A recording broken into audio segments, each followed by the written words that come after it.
ಅದನ್ನ ಅರ್ಜುನ್ ಜನ ತುಂಬಾ ಸ್ವೀಟ್ ಆಗಿ ಹೇಳ್ತಾನೆ. ಮರಿಬಾರ್ದು ಸರ್ ಬಾಡಿ ಅನ್ನೋದೊಂದಿದೆ, ಅನ್ನೋದು ಇವತ್ತೇ ನೆನಪಾಗಿದ್ದು ಅನ್ನೋ ತರ ಮಾತಾಡದ. ಅಷ್ಟೊಂದು ನಾಡಿಗೆ ಹಾಡನ್ನ ಕೊಟ್ಟಂಥವನು, ಅಷ್ಟು ಜನರ ಪ್ರೀತಿ ವಿಶ್ವಾಸಕ್ಕೆ ಅಷ್ಟು ಬೇಗ ಚೇತರಿಸ್ಕೊಂಡಿದ್ದಾನೆ. ಅವನು ತುಂಬಾ ಬೇಗ ಚೇತರಿಸ್ಕೊಂಡು ಇಲ್ಲಿಗೆ ಬರ್ತಾನೆ. ಮತ್ತೆ ಸರಿಗಮಪ್ಪಗೆ ಅವನ ಕಳೆ, ಅವನ ಕಾಮಿಡಿ, ನಿಮ್ಮವರ ಒಂದು ಕಿರಿಕೆಗಳೆಲ್ಲ ಮತ್ತೆ ಜನ ಬಯಸ್ತಾರೆ. ಅದು ಮುಂದಿನ ವಾರನೋ ಅದ್ರ ಮುಂದಿನ ವಾರದಿಂದನೋ ಶುರುವಾಗಲಿ ಅಂತ ನಾನು ಹಾರೈಸ್ತೇನೆ. ಥ್ಯಾಂಕ್ ಯು ಭಟ್ರೆ. ಗುರುಗಳೇ, ಅವನು ಇಷ್ಟೆಲ್ಲ ಅಕಂಪ್ಲಿಷ್ ಮಾಡಿದ್ರು ನನಗನ್ಸೋದು ಬೆಳೆಯೋ ಹುಡುಗ ಬೇಗ ವಾಸಿಯಾಗಿ ಬೇಗ ಬರಬೇಕು ಅನ್ನೋ ಪ್ರಾರ್ಥನೆ. ಸಾಕಷ್ಟು ಇನ್ನು ಕೊಡುಗೆ ಕೊಡೋದಿದೆ, ಅವನು ಸಾಕಷ್ಟು ಕೆಲಸ ಮಾಡೋದಿದೆ. ಸೊ ಬೇಗ ವಾಸಿಯಾಗಿ ಬೇಗ ಇಲ್ಲಿ ಬರಬೇಕು ಅನ್ನೋದು ಪ್ರಾರ್ಥನೆ. We wish him speedy recovery and asking him to join us at the earliest. God bless him. Thank you ಗುರುಗಳೇ, ಥ್ಯಾಂಕ್ ಯು. ಕರ್ನಾಟಕದಾದ್ಯಂತ, ದೇಶದಾದ್ಯಂತ ಇರುವಂತ ಎಲ್ಲ ಕನ್ನಡಿಗರು ತೋರಿಸಿದಂತ ಪ್ರೀತಿ ಮತ್ತು ಕಾಳಜಿ ಇದೆಯಲ್ಲ, ಅದು ಅವರನ್ನ ಈ ಒಂದು ಸ್ಪೀಡಿ ರಿಕವರಿಗೆ ಇದು ನಿಜವಾದ ಮುಖ್ಯ ಕಾರಣ. ಇದೆಲ್ಲದರ ಜೊತೆಗೆ ಎಷ್ಟೋ ಜನರ ಹಸಿವನ್ನ ಅವ್ರು ನೀಗಿಸಿದಾರಲ್ಲ, ಅವರ ಹೃದಯಕ್ಕೆ ಏನೂ ಆಗಲ್ಲ. He'll be all right. And ಮುಂದಿನ ವಾರ ಇಲ್ಲಿ ಬರಲೇಬೇಕು. Janyaji come back. ಓಕೆ, ನಮ್ ಕಡೆ ಒಂದ್ ಮಾತಿದೆ, ಯಾರ್ ಸಹವಾಸ ಮಾಡಿದ್ರು ಈ ತುಂಡೈಕ್ಲ ಸಹವಾಸ ಮಾತ್ರ ಮಾಡಬಾರ್ದು ಅಂತ. ಒಂದ್ ವೇಳೆ ಅಪ್ಪಿತಪ್ಪಿ ಅವ್ರ ಸಹವಾಸ ಮಾಡಿದ್ರೆ 3 ಹೊತ್ತು ಗ್ಯಾರಂಟಿ ಉಪವಾಸ ಅಂತೆ. ಅಯ್ಯಪ್ಪ, ಈ ಮಾತು ನಾನೆಲ್ಲ ಹೇಳಿದ್ದು, ನಮ್ಮ ವಿಕಟ ಕವಿ ಭಟ್ರು ಹೇಳಿದ್ದು. ಸೊ ಈಗ ಆ ಗೀತೆಯನ್ನ ನಿಮ್ಮ ಮುಂದೆ ಹಾಡೋದಕ್ಕೆ ಬರ್ತಿದ್ದಾರೆ. ನಿಮ್ಮೆಲ್ಲರ ಪ್ರೀತಿಯ ಚಪ್ಪಾಳೊಂದಿಗೆ ಸ್ವಾಗತಿಸಿ ಹಾನಗಲ್ನ ವೆರಿ ಹ್ಯಾಂಡ್ಸಮ್ ದರ್ಶನ್. ಬರಲಿ ಚಪ್ಪಾಳೆ ದರ್ಶನ್ಗೆ. ದರ್ಶನ್, ಅರ್ಥ ಆಯ್ತಾ? ಅನಾಸಿನ್ ತಿಂದ್ರು ತಲೆನೋವು ಬರ್ತದೆ, ಟೆನ್ಷನ್ ಮಾಡ್ಕೊಂಡು ಊಟ ಬಿಟ್ರೆ ಗ್ಯಾಸ್ ಆಯ್ತದೆ. ಸರ್ ಹೆಂಗೆ ಸರ್ ಈ ಮೆಡಿಕಲ್ ಟರ್ಮ್ಸ್ ಎಲ್ಲ ನಿಮ್ಮ ಬಾಯಿಂದ ಹೊರಡಿ ಈ ತರ ಪದವಾಗಿ ಬಂತು? Are you a doctor? ಹೌದು, ಒಂಥರ ಮನುಷ್ಯನ ಮೆಟಾಬಾಲಿಸಮ್ ಎಲ್ಲ ತಿಳ್ಕೋಬೇಕು, ದೇಹ ಪ್ರಕೃತಿ.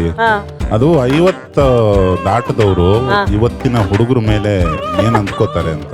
ಯಾವ ತಲೆಮಾರಲ್ಲೂ ಯಾರು ಯಾವತ್ತೂ ಹುಡುಗರನ್ನ ಹೊಗಳಕ್ ಸಾಧ್ಯನೇ ಇಲ್ಲ.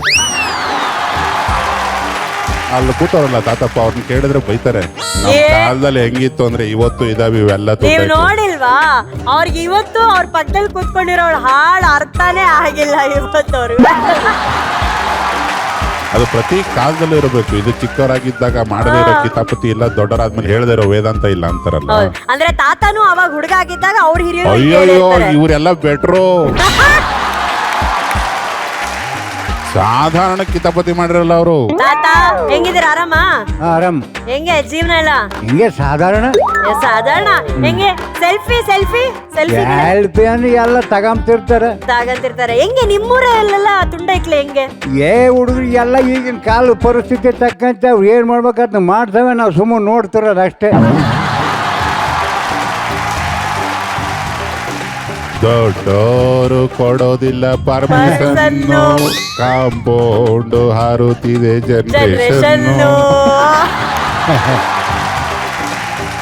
ಅಲ್ಲ, ನೀವು ಹುಡುಗ ಇದ್ದಾಗ ಏನು ತರಲೇ ಮಾಡಿಲ್ವೇ? ನಾವೇನು ತರಲೆ ಮಾಡ್ತಿರ್ಲಿಲ್ಲ. ಯಾಕೆ ಅಂತಂದ್ರೆ ಅವತ್ತಿನ ಸಂದರ್ಭ ನಮಗೆ ವಿಚಿತ್ರವಾದ ಕೆಲಸಗಳಿರೋವು. ವಿಚಿತ್ರವಾದ ಕೆಲಸ. ಬೆಳಗ್ಗೆ 8 ಗಂಟೆಗೆ ಜಮೀನಿಗೆ ಹೋದ್ರೆ ಬರ್ತಿದ್ದೆ ರಾತ್ರಿ 9 ಗಂಟೆಗೆ.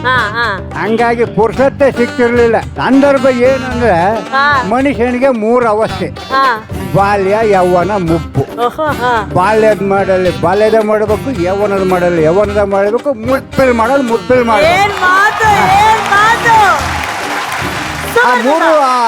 ಅದ್ರಾಗ ಇದ್ರನ್ನ ಮಾಡಕ್ಕಲ್ಲ, ಅದನ್ನ ಮಾಡಕ್ಕಾಗಲ್ಲ. ಆಯಾ ಏಜಿಗೆ ತಕ್ಕಂತೆ ಅದನ್ನ ಮಾಡಿದ್ರೆ ಅದು ಶೋಭಾಯಮಾನವ. ಲವ್ಲಿ ತಾತ, ಸಖತ್ತಾಗಿ ಹೇಳಿದ್ರಿ ಗ್ರಾಂಡ್ಪ. ಈಗ ನಿಮ್ ಫೇವ್ರೆಟ್ ಹೀರೋಯಿನ್ ಯಾರು ಅಂತ ನಾನು ಹೇಳ್ದೆ, ಭಟ್ರಿಗೆ ಹೇಳಿ. ಮಾಧವಿ. ನೋಡಿ, ಮಾಧವಿ. ಭಟ್ರು ಗೊತ್ತಾ ನಿಮ್ಗೆ ಯಾರು ಅಂತ? ಗೊತ್ತು. ಯಾರು? ಕಾಮಿಡಿ ಕಿಲಾಡಿ ತಾತ. ಕಾಮಿಡಿ ಕಿಲಾಡಿಗಳಿಗಿಂತ ಮುಂಚೆ ಅವರು ಡೈರೆಕ್ಟ್ರು. ಎಂತ ದೊಡ್ಡ ಡೈರೆಕ್ಟ್ರು, ಎಂತೆಂತ ಹಾಡುಗಳನ್ನ ಬರೆದವ್ರೆ ಗೊತ್ತಾ ನಿಮ್ಗೆ? ನಾವೀಗ ಬಂದ್ಮೇಲೆ ನೋಡಿರೋದಿಷ್ಟು. ನಾವು ಬಂದ್ಮೇಲೆ ನೋಡಿರೋದು ಹೇಳ್ತಾ ಇದೀವಿ. ಈಗ ಇವನ್ ಹಾಡಾಡನಲ್ಲ ದರ್ಶನ್, ತುಂಡೈಕ್ಲ ಸಹವಾಸ 3 ಹೊತ್ತು ಉಪವಾಸ, ಆ ಹಾಡು ಅವರೇ ಬರ್ತಿದ್ರು. ಹೆಂಗ್ ಬರ್ದವ್ರೆ? ಚೆನ್ನಾಗಿದೆ ಅಲ್ಲ? ಈಗಿನ ಪೀಳಿಗೆ ಕರೆಕ್ಟ್ ಆಗೈತೆ. ಕರೆಕ್ಟ್ ಆಗಿದೆ.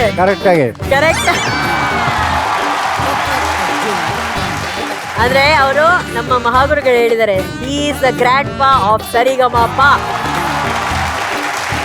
ಎಲ್ಲದಕ್ಕೂ ಫಿಲಾಸಫಿ ಎಲ್ಲ ಹೇಳ್ಕೊಡೋದು ಅವರೇ, ಏನೇ ತಪ್ಪು ಮಾಡಿದ್ರು ತಿದ್ದೋದು ಅವರೇ, ತಮಾಷೆ ಮಾಡೋದು ಅವರೇ, ನಮ್ಮನ್ನ ಅಳಿಸೋದು ಅವರೇ. ಒಂಥರ ಅವ್ರ ಮಜಾ ತಾತ ಅವ್ರಂತರ. ಅವ್ರಿಗೆ ಅದೇ ಹೇಳಿದ್ನಲ್ಲ, ಮಾಧವಿ ಅಂದ್ರೆ ಅವ್ರಿಗೆ ತುಂಬಾ ಇಷ್ಟ. ಥ್ಯಾಂಕ್ ಯು ತಾತ, ಥ್ಯಾಂಕ್ ಯು. ಭಟ್ರೆ ಹೇಳಿ. ತುಂಬಾ ಚೆನ್ನಾಗಿ ಹಾಡ್ದ ಅವನು. ಅದಕ್ಕೊಂದು ಗ್ರಾಮೀಣ ಸೊಗಡು, ಹೌದು, ಒಂಥರ ಭಕ್ತಿಗೀತೆ ಟ್ರೈಟ್ ಇದೆ ಹಾಡಿಗೆ. ಭಕ್ತಿಗೀತೆ. ಹೌದು, ಹರಿಕೃಷ್ಣ ಅವರಿಗೆ ಭಕ್ತಿಗೀತೆಗಳಂದ್ರೆ ತುಂಬಾ ಇಷ್ಟ. ಅದು ಯಾವ್ದೋ ಒಂದು ರಾಮನ ಭಜನೆ, ಅದನ್ನ ಮನೆಗೋ ಯಾರಿಗೋ ಫೋನ್ ಮಾಡಿ ಕೇಳಿ ತಿಳ್ಕೊಂಡು ಆ ರಾಗದಲ್ಲಿರೋ ಕಂಪೋಸ್ ಮಾಡಿದ್ದು. ಅದನ್ನ ಅಷ್ಟು ತುಂಬ್ಕೊಂಡು ಹಾಡ್ದ ಅವನು. ಸೊಗಡನ್ನ ಒಬ್ಬ ಗಾಯಕನಿಗೆ ಹೇಳ್ಕೊಡಕ್ ಆಗಲ್ಲ, ಅದು ಅವನಲ್ಲೇ ಇರ್ಬೇಕು. ನಿನ್ನ ಕಂಠದಲ್ಲಿದೆ ಕಣ ಸೊಗಡು ಅಂತಾರೆ. ಆಮೇಲೆ ಇದೇ ವೇದಿಕೆಯ ಇನ್ನೊಬ್ಬ ಗುರುಗಳು ವಿಜಯ್ ಪ್ರಕಾಶ್ ಅವರಿಗೂ ಒಂದು ಧನ್ಯವಾದ. ತುಂಬಾ ಚೆನ್ನಾಗಿ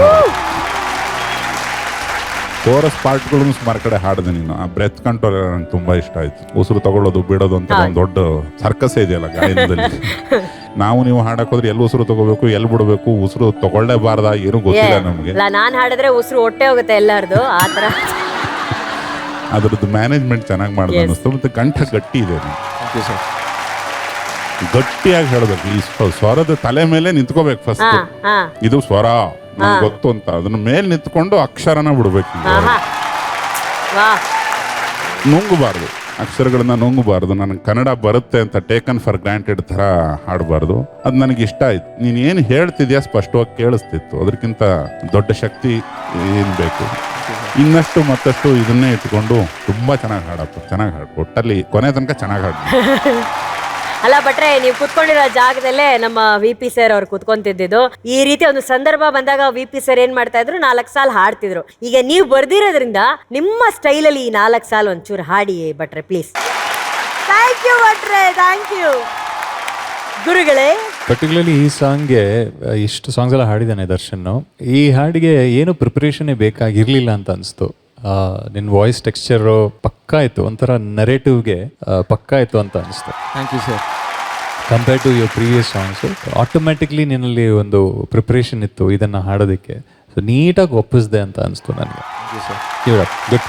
ಮಹಾಗುರುಗಳೇ, ನೀನು ಹಾಡಿ ಚೆನ್ನಾಗಿ ಕೇಳಿಸ್ತಾ ಇತ್ತು ನನಗೆ.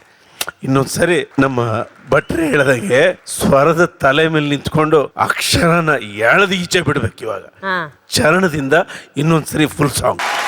ಆಡಿಷನ್ ಅಲ್ಲಿ ನೀನು ಏನು ಹಾಡಿದ್ದು ಅದೇ ನನ್ನ ತಲೆಲಿದ್ದು. ಇವತ್ತು ನೀನು ಆಡಿಷನ್ ನ ಮೀರಿಸ್ದೆ.